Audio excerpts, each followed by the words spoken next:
business news from the Capital Region. This is Washington Business Report with ABC7 national correspondent Rebecca Cooper. Thanks for joining us for a fresh look at business and finance and how it affects you. Coming up on today's show, it's Affordable Care Act deadline time, what businesses need to know. And in our roundtable, some surprises about what Americans have been doing with all that cash they've been saving at the pump. Plus, new job numbers show growth in the district, but a drop in the D.C. suburbs. We'll get to the bottom of that. But first, it's time for the second part of our one-on-one interview with the co-founders of 1776. The global incubator and seed fund helps startups not just in the district, but around the world. This week, we find out about the international event that co-founder Evan Burfield says is the most inspirational thing he's ever done. But we start today with Donna Harris as she gives us the inside scoop on how someone with a great idea, but who's not quite ready to bite the bullet, actually wields a lot of power. Listen, not everybody in Washington, D.C. is going to go, oh, entrepreneurship revolution, let me quit my job and go start a startup. But what they can do is say, how can I help? Right? Are there people I know in my network I could introduce you to? Can I sit and mentor you to help you understand how the industry operates, how superintendents think, how heads of hospital systems think about buying technology? Right? It turns out that you can do that very easily without actually having the entrepreneurial spirit yourself. So when we were first contemplating launching, and even in the first year of launch, we would invite people in for conversation around this, and 99.9% of the time, no one had ever asked them to actually engage with a startup, right? So simply asking them has really opened a lot of doors and has created this buzz in Washington, D.C. So is it actually a plus that D.C. is a government town when it also wants to be a startup place to go? To really transform our lives as citizens, it's going to be hard to do it from within government. You need to go find the innovators, and you need to go find the entrepreneurs, and you need to set up the right structures so that they can go build these new ideas, scale these new ideas, and work with government to really transform the delivery of these services. When we had our first conversation almost 3.5 years ago now, it was almost more, given the unbelievable assets that are here in DC, why is it that the DC startup community is underperforming based on where it should be given all the potential that's here? And why was it?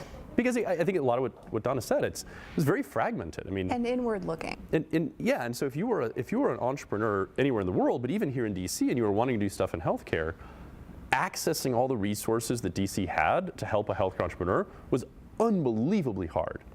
I mean, we've been obsessively myopically focused on this for several years now, and all we do is align all these resources to help entrepreneurs. And it's still taken a couple of years. If you were one individual entrepreneur with your one startup and you were trying to tap into all these resources, it was prohibitive. As mentors to up-and-coming innovators, do the founders of 1776 believe it's better to be a rule breaker or a rule follower when you're starting a company? We're definitely the rule breaker. Yeah. First of all, we tell people you will be better off if you ask for forgiveness than permission, right? But within that context, think about the social framework that you exist in, right? So go and learn for yourself, take responsibility for your own direction, right? If there's books out there, you should be reading them. Don't be lazy, don't expect me to do that learning for you, right? So don't come and ask me for a mentorship meeting if you haven't done your 101 level homework.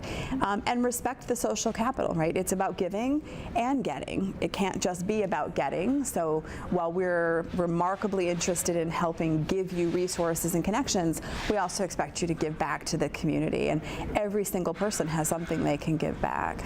For 1776, the founders pick only the startups they think have real potential for success. But both agree persistence can pay off when others don't believe in your startup's potential. They point to one prominent company born in San Francisco they wouldn't have picked. So I'll go to the Airbnb example. I literally did not understand Airbnb. I first heard about it years and years and years ago, and I was thinking, why would I, A, want to open my home to total strangers, or B, stay in a complete stranger's house? I literally did not think Airbnb would go. Kudos to Brian and his team. They've done an amazing job, and I think they demonstrate that truly is a fine line when you have a visionary idea that a lot of people like me go, I don't get it, that they've been able to be successful because it is really dramatically changing the hospitality market. So you went big with Airbnb. I'll give my own personal mea culpa with Good World. So when Good World is an app that allows you to just donate to any cause you care about by saying #donate in a Twitter feed or a Facebook feed. And it was probably 3 months, 4 months, and I just didn't get it. And we're working with them. And I think the epiphany went on for me at one point when I finally sat down. I literally used the early version of the app, and it suddenly went, aha, I got it. And they've gone on now. They've done a number of campaigns with ALS, and they're really starting to scale. They just raised a nice seed round. The founders of 1776 have not only made DC cool for startups, but they've started a global phenomenon called the Challenge Cup. Challenge Cup is a worldwide competition. It allows us to go outside of Washington, D.C. into the major startup hubs around the world. And we run a pop-up accelerator program, which means we're there for almost a week in the city. We get to know the companies that are there. We find the most interesting ones, begin to help them think about their business model and how to scale, think about connections we can make for them.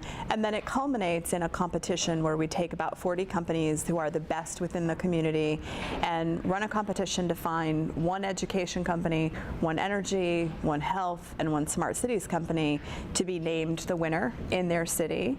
Those companies who win from around the world all will come to Washington, D.C. in May 2016 or 2015 to have a global competition to find the most promising companies that are trying to really reinvent the major challenges in our world. From the beginning, the vision for 1776 has never been just how do we help DC companies. It really is how do we help startups all around the world access these unique and powerful resources that we have in DC.